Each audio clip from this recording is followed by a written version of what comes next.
Please be seated.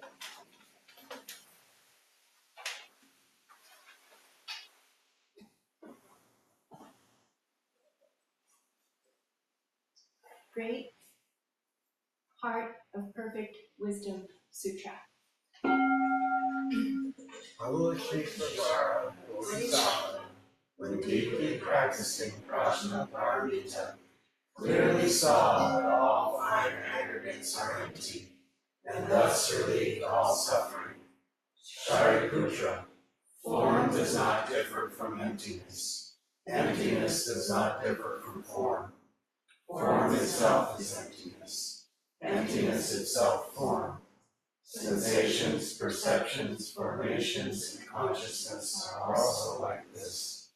Shariputra, all dharmas are not emptiness. They neither arise nor cease, are neither defiled nor pure, neither increase nor decrease. Therefore, given emptiness, there is no form, no sensation, no perception, no formation, no consciousness, no eyes, no ears, no nose, no tongue, no body, no mind, no sight, no sound, no smell, no taste, no touch, no object of mind, no realm of sight, no realm of mind consciousness. There is neither ignorance nor extinction of ignorance, neither old age and death, nor extinction of old age and death. No suffering, no cause, no cessation, no path, no knowledge, and no attainment. With nothing to attain, the Bodhisattva relies on Prajnaparamita, and thus the mind is without hindrance. Without hindrance, there is no fear. Far beyond all inverted views, one realizes nirvana. All Buddhas of past, present, and future rely on Prajnaparamita, and thereby attain unsurpassed, complete, perfect enlightenment. Therefore, know Prajnaparamita as the great miraculous mantra, the great bright mantra, the supreme mantra, the incomparable mantra, which removes all suffering and is true, not false. Therefore, we proclaim the Prajnaparamita mantra, the mantra that says, Gate, Gate, Paragate, Parasamgate, Bodhisattva.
Ordinary mind is the way. Joshu earnestly asked Nansen, "What is the way?" Nansen answered, "The ordinary mind is the way."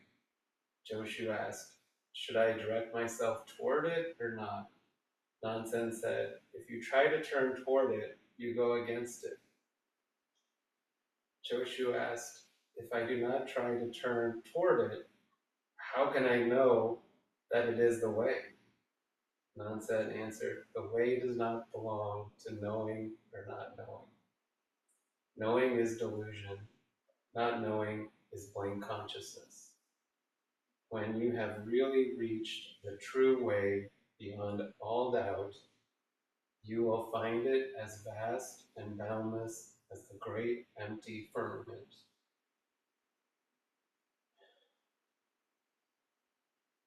How can it be talked about on the level of right and wrong? At these words, Joshu was suddenly enlightened.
This is the Dharma staff, 5 feet long.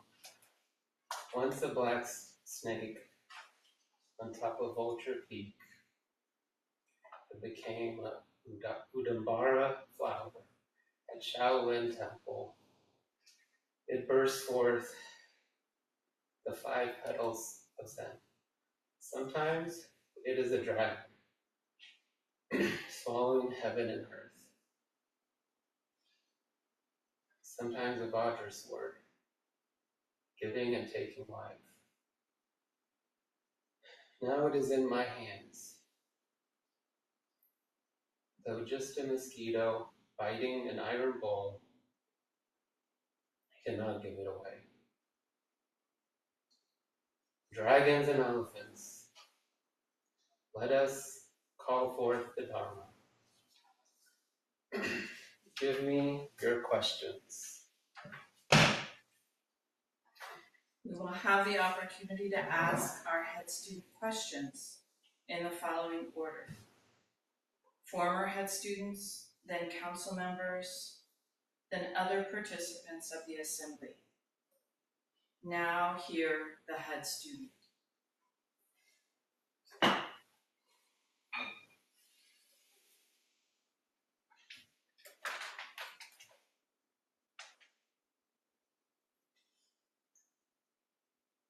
How do you practice with your vow when things get difficult?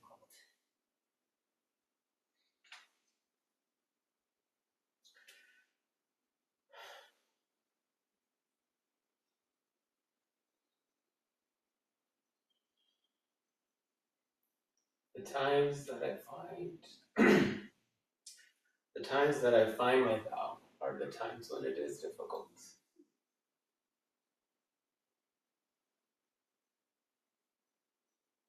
It doesn't take away the feelings, difficult feelings, but it gives me a direction, and I find my way through the maze and the challenges with the help of my vow.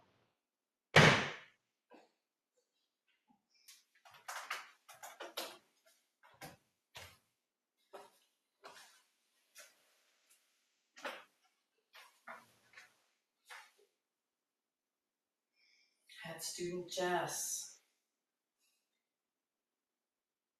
Why this practice in the wide world?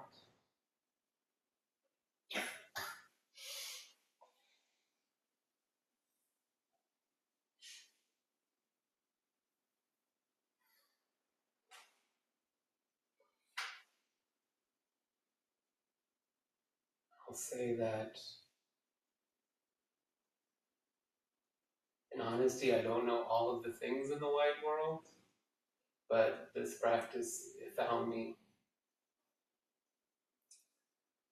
And there's so many sitting, and then this morning having practice discussion, being able to talk about everything that is in this world. This is home.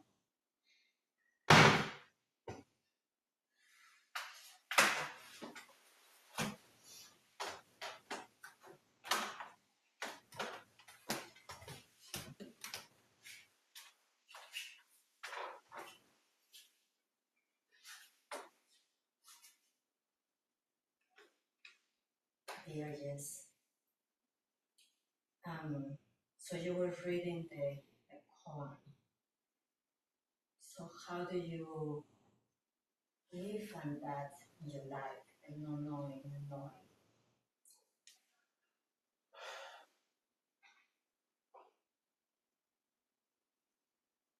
That came alive to me in a couple of different times in my life. One was a few years ago while practicing here at Apamata. I had a concussion, and it brought up the understanding that our brain and the knowledge we obtain is, like everything else, impermanent. And so the way can't be just knowing. So I understood that on a deep level. And in my work, I worked with persons living with dementia, where we see knowing changes. And just like in the back of the brochure, when I was a baby, and when we see people older living with dementia, Buddha nature is there. So knowing, knowing and not knowing, the way is beyond that. That's how this arose in me. It's cool. Rosemary.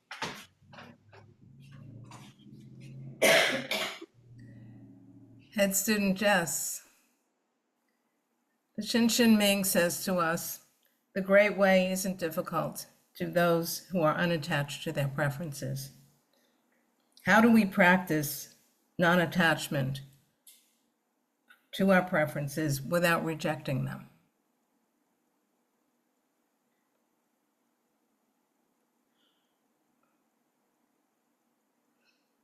Repeat the question, please. Sure. The great way isn't difficult for those who are unattached to their preferences. How do we practice non-attachment to our preferences without rejecting them?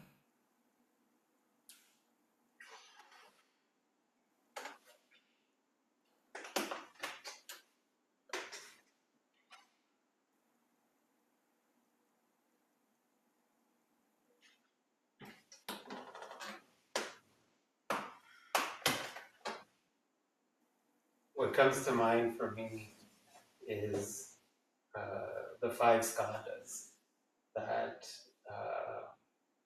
there is feeling, there is perception. These are things that come up prior to consciousness, to our awareness. So we will have preferences. And how do we create a space to be aware of our preferences? To where our preferences, our desires, our cravings don't lead us. And also, that is a continuing practice.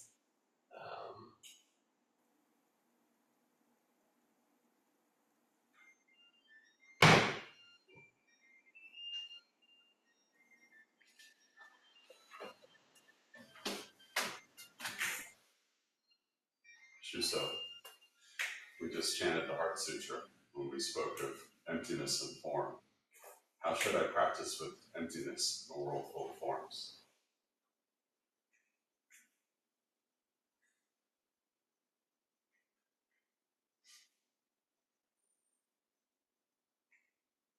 The lovely thing there is that form is emptiness.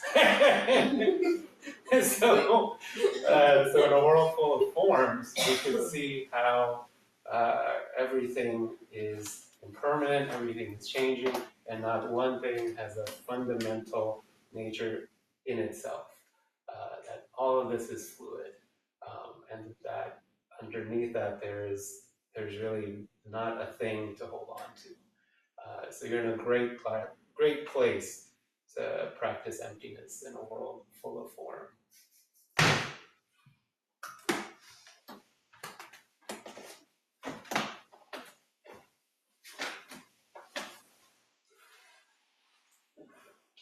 That was all the attending former head students.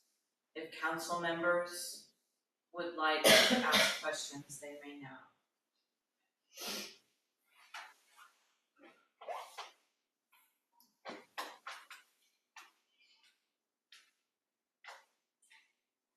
Jess,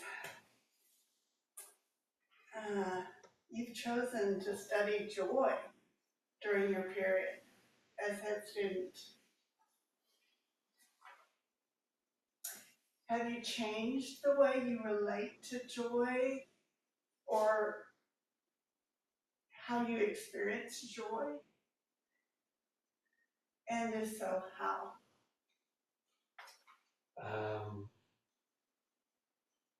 I still have a lot of habit energy of trying to find something wrong and reducing the negative instead of cultivating the positive. So that I feel in my own practice that continues. And I noticed when I was sitting the nervousness of this ceremony coming up, and I thought about joy, and I go back to what you said is that joy is the fully experiencing what is this, just this. That helps me breathe. Um, so I'm still studying. Thank you for your help in my study.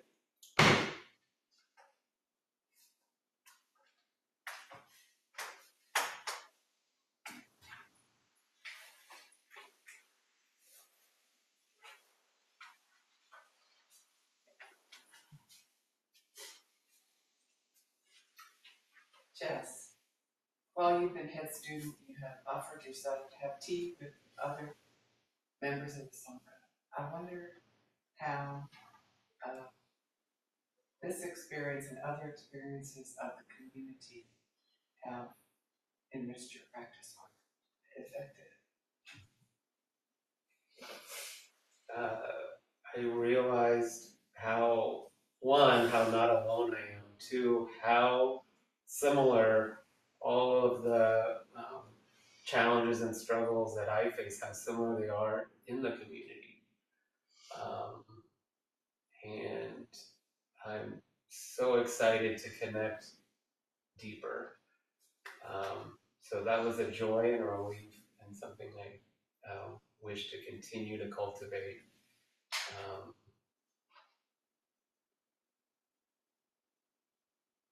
There's been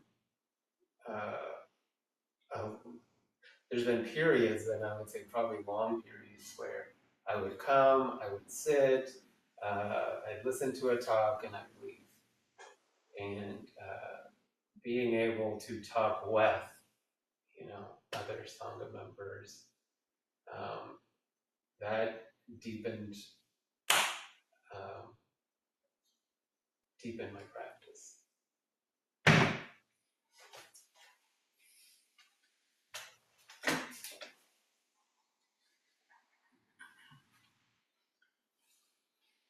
Questions are now open for the rest of the assembly.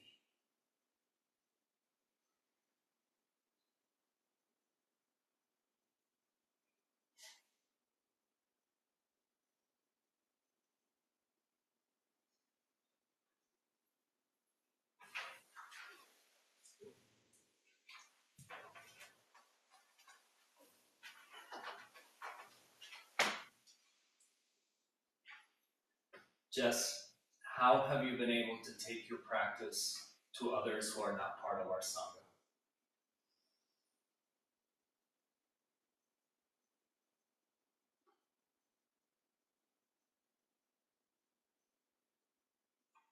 So I have two thoughts in mind. One is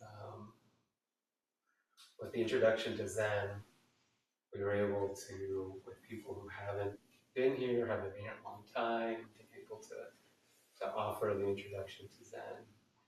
I tried my best to market and let people know about the offering, Introduction to Zen. I'm not sure how successful that was, to be honest. And then my hope is through my practice, the practice that is here inside the Zendo, comes and manifests outside the Zendo. So maybe not directly,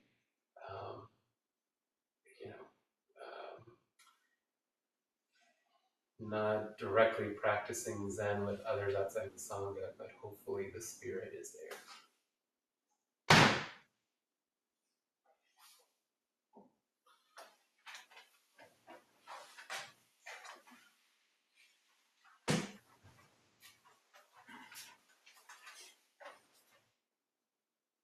head student Jess, during this period of being the head student, knowing that this photographed on the front is by your mom, and of course this one is significant to her. She probably has special memories of that time when your Buddha nature was evident to her. How has this practice period and your aspiration of joy touched your relationship with your mother and with your partner, Jim?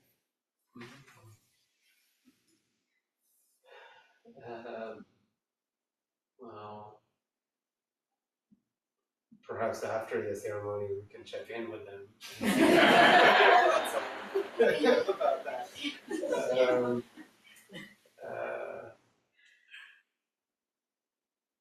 I mean, Jennifer really supported me through these 80 days and being open to kind of this change of schedule. And through the ceremony we had today, she helped me practice, and rehearse.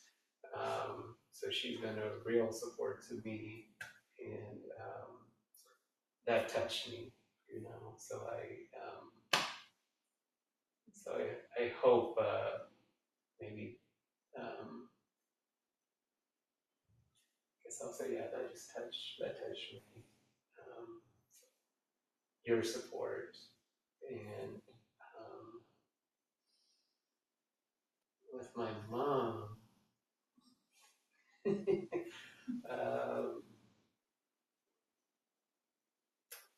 mean, this is a practice we share together. This is something we have the same language we can talk about together, and we've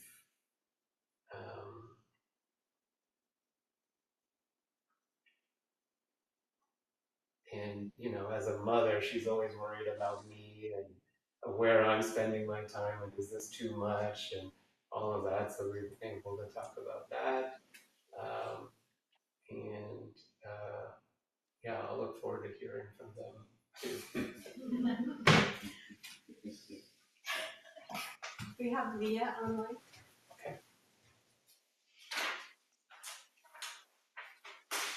Hi, Jess.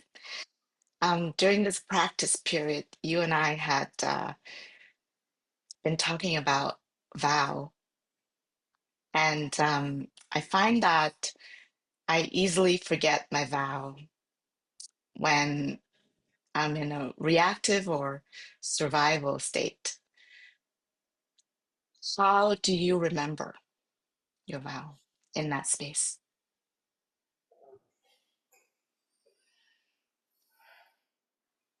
So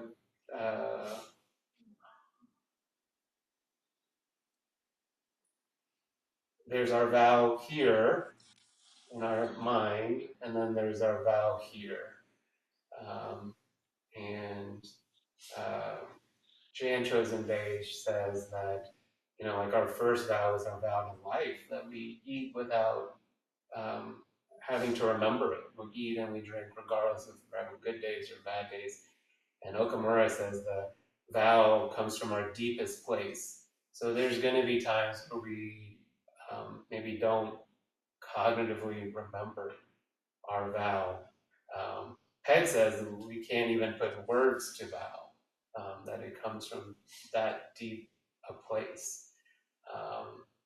So, and I think that deepest place is our Buddha nature. That is still there when the clouds are coming and you can't really see the sun. So that it's a challenge for our conceptual mind. But just like the program in the back, the Leah that was a baby has that Buddha nature there. So it's a driving force within us. So when we're lost in mind, we can kind of come back to our body and our heart.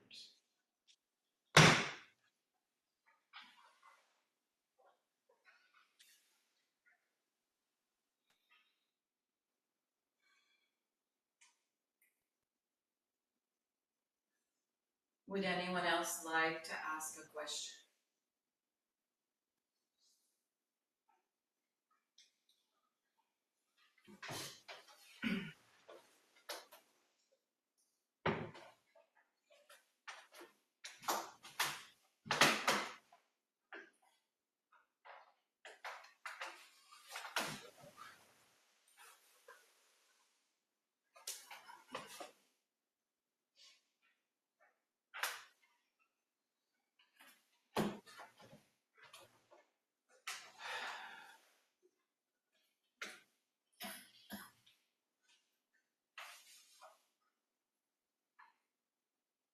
through our teacher and all of you, I have been head student.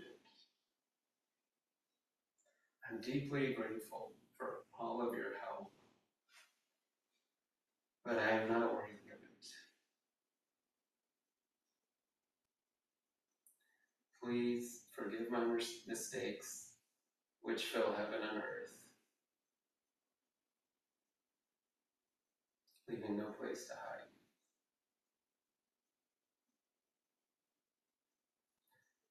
Friends, if my actions and words have misled you,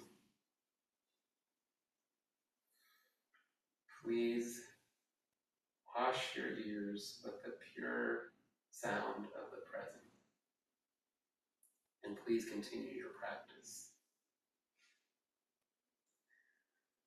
I am quite humbled, and I will keep trying.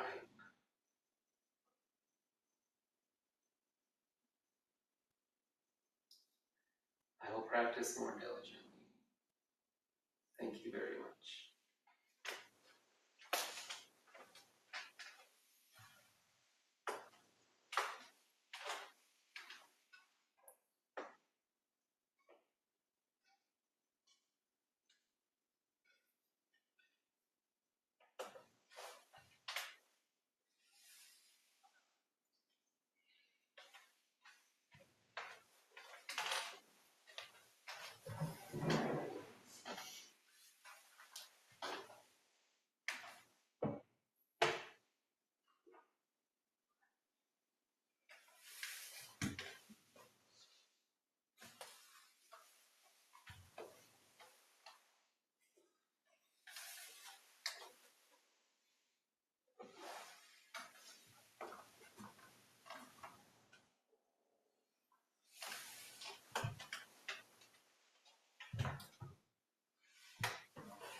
Congratulations.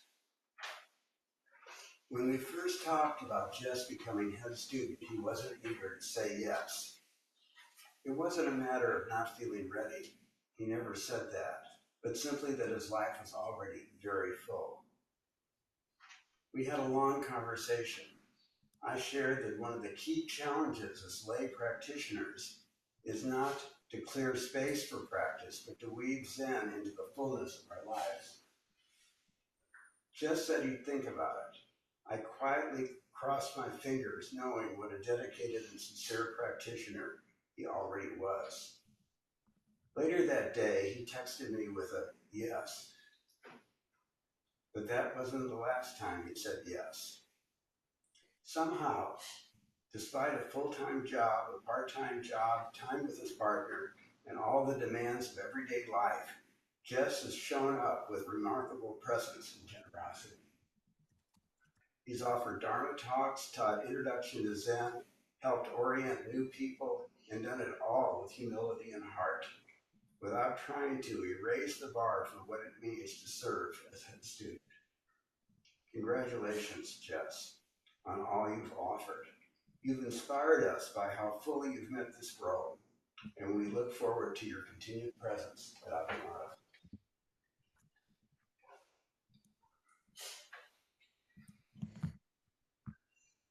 Joel? Thank you so much, Jess. Thank you for your wonderful answers, and thanks to those who brought these wonderful questions for you for this morning. I am reminded of something that Dogen writes about in Eihei Koso Hotsuganman. He quotes the Chan master Lung Yan, who said, "Those who in past lives were not enlightened will now be enlightened.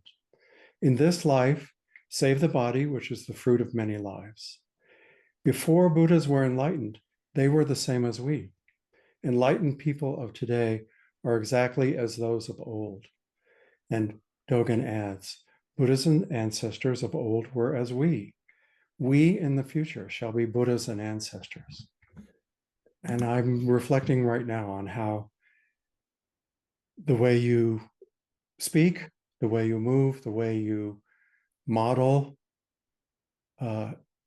gives truth to those words. And as startling as they are, that we are like the Buddhas and ancestors of old and will be Buddhas and ancestors for those who follow. Those words are only true because of what we do in our lives and what you are showing now. And I'm very grateful. I'm very grateful for all you have done, not only as the head student, which is a lot, but to your commitment to our Sangha and how you will help our Sangha grow and practice more fully. Thank you so much.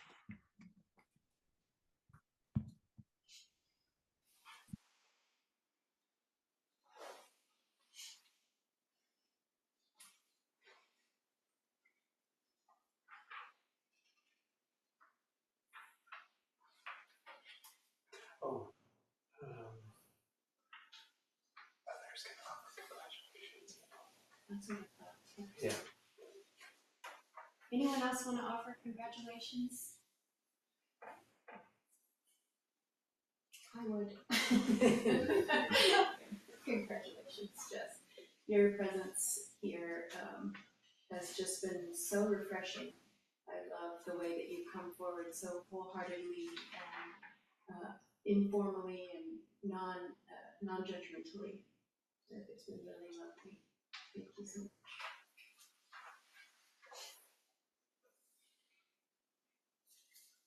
I'd like to just offer congratulations and thanks, and just tell you how much I have enjoyed getting to know you through this process. And thank you for all of the love and energy that you brought to this. We have Rosemary online.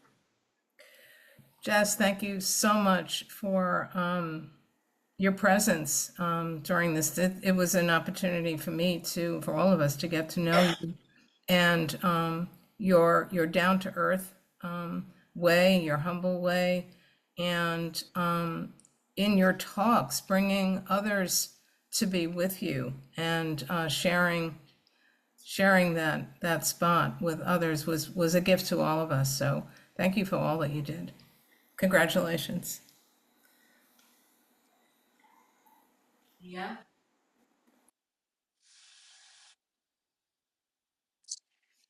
Jess, congratulations. And I just want to share my gratitude for your presence and everything you've done to have brought me closer to the Sangha. Thank you.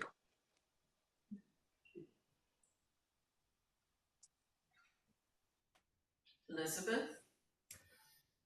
Congratulations, Jess. I really appreciated the talks with you and how you kind of broke down how complex Zen can be or our practice can be, like the five skandhas, for example. But I think most of all, I really appreciate just your simple laughter because it lightens it all up. So I appreciate that. Thank you and congratulations. Nelda? Congratulations, Jess. It's a joy to spend any amount of time with you, whether in council meeting or in private discussions. And I want you to know that it was wonderful watching you as head student, watching your vulnerability, your self-doubt sometimes, your honesty when you said, I may not be the one to talk about joy. All these little parts that are so Jess and so Zen and so new and ancient at the same time, and so wise and so tender and so open. Thank you for that.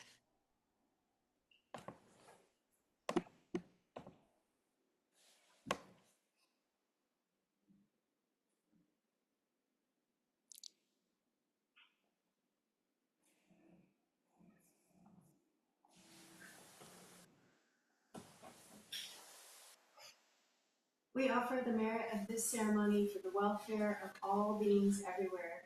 May we, together with all beings, realize the awakened way.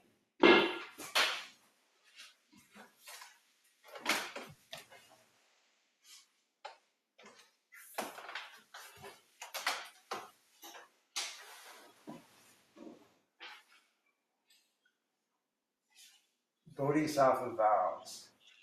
Beings are numberless. I vow to freedom. Delusions are inexhaustible. I vow to end them. Dharma gates are boundless. I vow to enter them. Buddha's way is unsurpassable. I vow to embody it. Beings are numberless. We vow to freedom. Delusions are inexhaustible. We vow to end them. Dharma gates are boundless. We vow to enter them.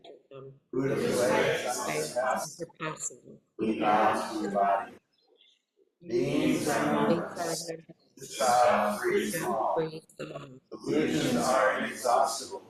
This vow ends them all. Dharma gates are boundless. This vow enters them all.